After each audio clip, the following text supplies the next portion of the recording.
Okay, this is the second part of the inverse trig lesson. In this video, we are going to talk about composition of inverse trig functions. So review of inverse function is one more time. I'm going over this. F of g of x is equal to g of f of x is equal to x. Then f and g are inverse of each other. This fact we have used so many times in every single unit, and you are supposed to know also that inverse of each other, because many times they give you this, they don't say they are inverse, like they give you this fact and you are supposed to know that this mean they are inverse of each other. So be careful. You have to, not all the time everything is explicitly given to you. If they give you this, means it is inverse. So what happened that if we have a sine of sine inverse x, do we get the x back? Possibly.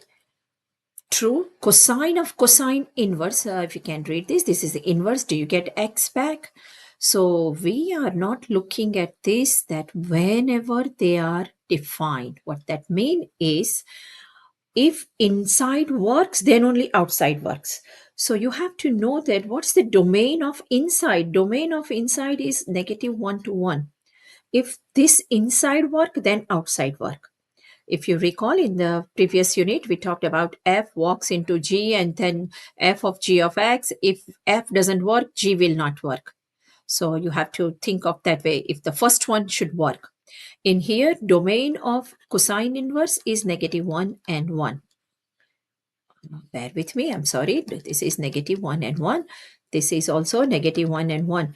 Now, sine, domain of sine is all real number. So think about inside is -1 and 1. We don't have to worry about outside. So if this x is between -1 and 1, you will get the x back.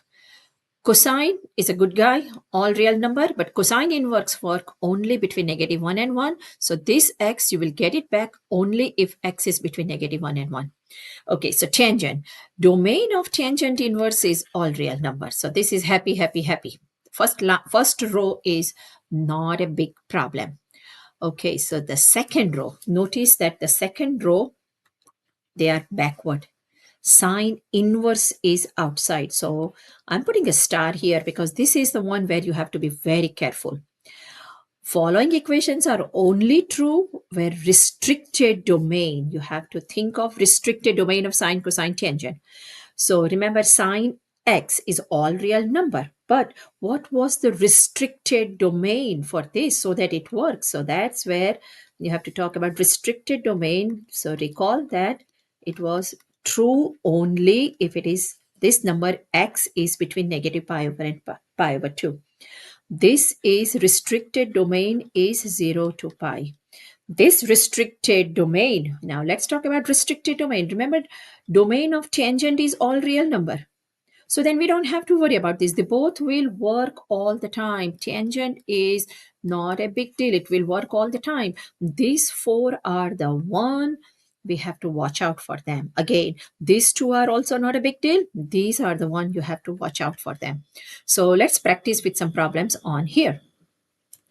Okay, so tangent arctan -1. Well, what this means is, are we going to get the original one back? Possibly. So we remember, I mean, if you memorize this, you can say the answer is -1. But well, I don't know then. So let's always do the inside first. Tangent inverse -1 is, what's the angle? So the tangent is -1, which answer is -pi over 4. If you recall, in the previous lesson, we talked about this. So now do the outside. What is tangent of -pi over 4? You get the -1 back. So this is happy, happy, happy. You get the original one back. Remember, tangent is the only good guy in this case. Normally, the tangent is notorious because they have always asymptotes. Okay, back here, sine and sine inverse. So multiple choice question. One of the answer choice is sine 5 pi over 3. I mean, arc sine, they cancel each other, 5 pi over 3, but that's not the case. You have to look at those two outside. Check it out, this one. It has to be between this range. So I'm going to show you two different approach in this case. One is a long way, another is a shortcut. Long way is always you guarantee the answer. You always get the answer. So always in sine 5 pi over 3. What's this number? Sine 5 pi over 3. 5 pi over 3 is here. So that will be negative root 3 over 2. Now work outside. So sine inverse. Arc sine is the same as sine inverse. Negative root 3 over 2. Which means what's the angle so that sine is negative root 3 over 2. So that means I'm going backward, and remember we go negative. So what's that angle? Now in backward is negative pi over 3. That's the answer. Not you don't get 5 pi over 3 back. You do not get 5 pi over 3 back. Alternate approach. Alternate approach. You are at the same place, 5 pi over 3, but you have to look at backward, and you can say this is the same as negative pi over 3. You don't have to do all this work. If you understand one more time, 5 pi over 3 forward is 5 pi over 3, but tangent inverse, sine inverse is this side. So I go backward is the same as negative pi over 3. Long way, shortcut. It only works, shortcut works only if they match. So we are going to look at some functions where they don't match. They don't match. Okay, so let's check here. Cosine, arc cosine. Okay, you think the answer is pi. Possible. Let's check it out. So always do inside first. Cosine inverse pi. What's this number? Well, remember cosine inverse domain is negative 1 and 1. Is pi 314? Would it work? If inside does not work, that means outside does not work either. Undefined. Undefined. This is undefined because domain of cosine inverse is negative 1 and 1. Inside will not work. Outside will not work. Think of that. Okay, so a few more. Sine 2 pi over 3, sine 2 inverse 2 pi over 3. So shall we use a shortcut? Where is 2 pi over 3? 2 pi over 3 is here. Sine inverse is this. Sine is positive. Remember the height is positive. Sine is positive here. Out of this two quadrant, positive is here, not this. So what is that angle? Similar angle where you have the same height. Pi over 3. If you don't understand the shortcut, well, go ahead. Sine 2 pi over 3 is root 3 over 2, and then sine inverse root 3 over 2 is back to pi over 3. You got the same answer. Okay, if they match, you can try shortcut. One more time. Cosine negative pi over 3 is here. Cosine is x. X is a positive. Cosine inverse is this. So what would be the similar angle here where I still have a positive x value? Obviously, pi over 3. Alternate approach. Cosine is even function, which means negative, positive, same. Which means cosine inverse of cosine pi over 3. Of course, you will get pi over 3 back. So super cool, super easy. Now, this one. Sine, 5 pi over 4, 5 pi over 4, 1, 2, 3, 4, 5. 5 pi over 4 is here. Okay, sine is negative. 5 pi over 4, sine is negative. Sine inverse is this half of the circle.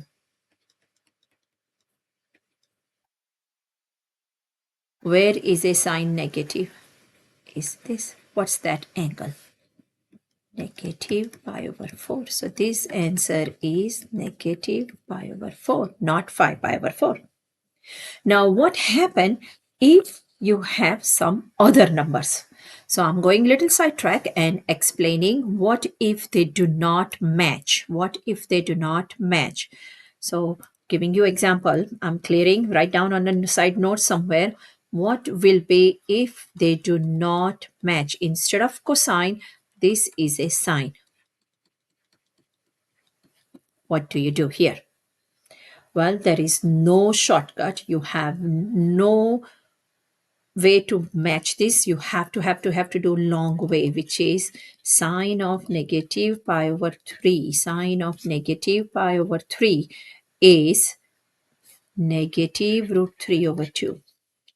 Then go back. Cosine inverse of negative root 3 over 2. Cosine means x. Negative is this side. In cosine inverse is here. Negative root 3 over 2. What would be that angle?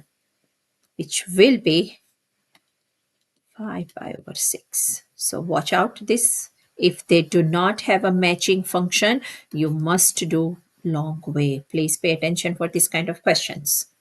Okay, so let's flip the paper and we look at these AP style questions. They are using that's very confusing from all those triangles, but remember, you are looking always bow tie, you are always making bow tie. So read carefully. QRS, results of terminal ray being reflected over the y-axis, determine which label point intersects the terminal ray of given angle. So let's make it theta.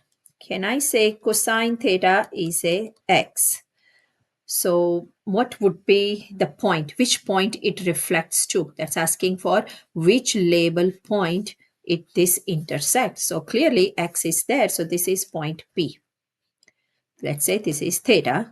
Sine theta is negative y, which means which point I have to now remember y, negative y is R and S both. But sine inverse is this side. So the point is S. You cannot go on this side. Okay, so cosine theta is negative x. Negative x is, it's possible that you have a point Q and R, right? Both. But cosine inverse is this side. So this is referring to point Q. Tangent theta is negative y over x. Tangent is negative here and here, negative slope, right? Slope is negative, but tangent inverse is this side. So this is the point, which is point S. So this question is kind of reviewing all the properties and restricted domain of inverse trig functions. Now, you may refer to some of the homework problem which are given like this, and I would like to explain how to do this kind of question. These are AP style question. Typically free response question number 4. Okay, so how do we do? We have an inverse on both sides. What's the approach here? Okay, so what we have to do is evaluate first one side. What is cosine inverse 0? So go on the side. Cosine theta is a 0. What's the theta? Which is pi over 2. Then bring back here pi over 2. Sine inverse x. Your job, solve means find x. So now based on this is sine inverse. So can I say sine pi over 2 is x, which means x is a 1. Pay attention again. They are nice, simple, easy one, but slight complicated because you have both sides. So we call them solve equations using inverse trig. Okay, so let's take a look at example 8 here. Really cool problem. Cosine inverse negative half. So go on the side. Cosine theta is negative half. Cosine theta negative half, which is here. Cosine inverse is there.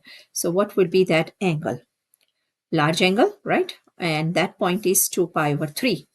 So can I say this is 2 pi over 3? 2 sine inverse x. You can't solve for x until you take care of this 2. So sine inverse x is equal to 2 pi over 3 divided by 2. So I can say times 1/2, which will give you pi over 3. Sine inverse x is pi over 3. X is equal to sine pi over 3, which is root 3 over 2. Okay, so give it a try. Pause the video here and try yourself this one. Okay, so sine theta is negative root 2 over 2, which means this is negative pi over 4. Know that sine inverse this side of the circle, medium angle. So this is negative pi over 4. Tangent inverse pi x. Again, to solve for this, you take the tangent on the other side. So tangent of negative pi over 4 equal to pi x. So back to the same place, but the tangent. So I have to look at the slope. So what this slope is? Negative 1 pi x. Solve for x, which is negative 1 over pi. Okay, so this one on this side, I like to use different color paints. Okay, so cosine inverse negative 1, which means again cosine theta is negative 1. Cosine theta negative 1 is here. Location is a pi. So this is pi. 3. Sine inverse x over 2. You must divide by 3. So sine inverse x over 2 is pi over 3, which means sine pi over 3 is equal to x over 2. Now, make sure you don't have a runaway train. You can't just keep equal to equal to equal to. So sine pi over 3 is root 3 over 2. So I don't have a lot of space. So I'm going to write down root 3 over 2 is equal to x over 2, which gives you x equal to root 3. Super cool problems, and make sure you know how to do them. Thank you so much.